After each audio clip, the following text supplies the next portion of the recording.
ته د امریکایانو د راتلو باعث هم یې او د پاتې کېدو یې هم.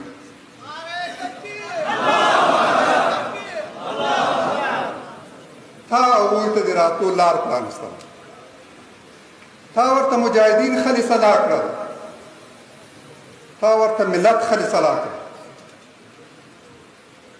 ننګرهاریانو تاسو شاهد یاستئ، ستاسو څونه مجاهدین د همدغو طالبانو په لاس ځورېدلي دي، کړېدلي دي، وهل شوي دي او خلي سلا شوي دي. څومره شهیدان شوي دي، څومره ستر ستر شخصیتونه. امریکایانو ته لار پرانستله، امریکایانو ته راوستلې د دې لپاره چې ستا په واسطه ځان ته د راتلو لار پرانیسي.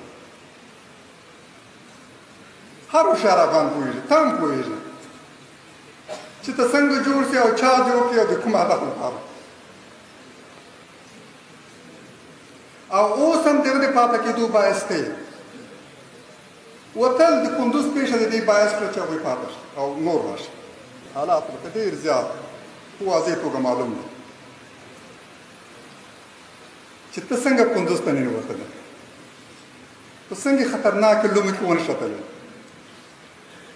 چا درته پوستې تخلیه کړې، له ډزو پرته ننوتلی او درته وایي چې راځه لار خلاصه ده. له جنګ پرته دې کندوز فاتح شو، سرلوړی فاتح، ماشاءالله کندوز دې ونیو. او نتیجه یې څه؟ 3 ورځې بعد بیا تښتېدل. دا هم جنګ دی، دا هم جنګي هنر دی،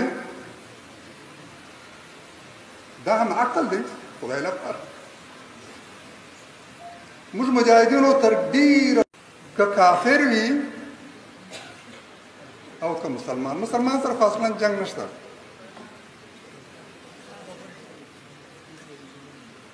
کافر هم چې له تا سره نه جنګېږي له هغه سره مه جنګېږه. ما ته الله تعالی هم دغسې لارښوونه کوي.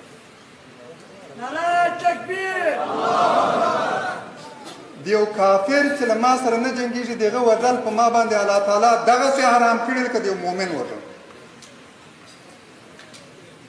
ښه په وازو غوږونو واورئ. د